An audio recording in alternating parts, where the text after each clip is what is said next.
Hello बच्चों, let us read this question. So the question says, why do big boulders easily move in floods? तो जब flood होता है यानी कि जब बाढ़ आता है तब जो बड़े बड़े पत्थर होते हैं वो क्यों आसानी से मूव हो जाते हैं, तो ये हमें फाइंड आउट करना है। तो यहाँ पे जो की कॉन्सेप्ट हमारा होगा वो सबसे पहले जानना जरूरी है।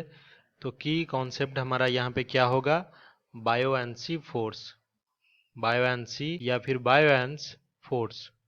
तो ये फोर्स क्या होता है इसको समझते हैं। मान लीजिए ये हमारा कोई लिक्विड है यहाँ पे, तो यहाँ तक मान लीजिए लिक्विड हमारा भरा है किसी वेसल में, और इस लिक्विड में हम क्या करते हैं, एक कोई मास यहाँ पे डाल देते हैं। तो इस बॉडी का मास अगर m हुआ तो यहाँ पे एक्सीलरेशन ग्रेविटी जो है g होगा, तो डाउनवर्ड mg अमाउंट का फोर्स लगेगा। लेकिन यहाँ पे जो लिक्विड है ये भी क्या करता है, हमारा जो बॉडी है इसके ऊपर एक अपवर्ड फोर्स डालता है।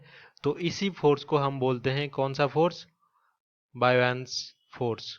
तो ये हो गया हमारा बायोएंस फोर्स। इस फोर्स क्योंकि वेट के अपोजिट काम करता है तो इससे क्या हो जाता है, बॉडी फील्स लाइटर। तो हम ये लिख सकते हैं, during flood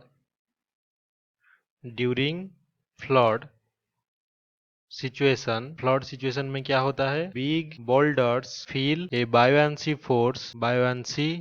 force by the water in opposite direction of the weight. तो जिस डायरेक्शन में वेट है इसके ऑपोजिट डायरेक्शन में बायोएंसी फोर्स लगता है। तो क्या होता है, जो बोल्डर हैं वो लाइटर हो जाते हैं फ्लड वाटर में। Boulders get lighter in flood water, so they move very easily. तो क्वेश्चन में हमें यही एक्सप्लेन करने के लिए दिया था क्यों बड़े बड़े जो बोल्डर्स होते हैं वो फ्लड वाटर में इजीली मूव करते हैं।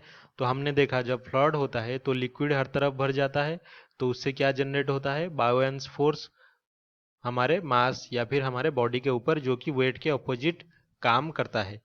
तो उससे क्या होता है, जो बोल्डर्स होते हैं एक्सपीरियंस करने पर ये फोर्स लाइटर फील करते हैं, तो जो वो बोल्डर्स हैं वो इजीली मूव कर जाते हैं।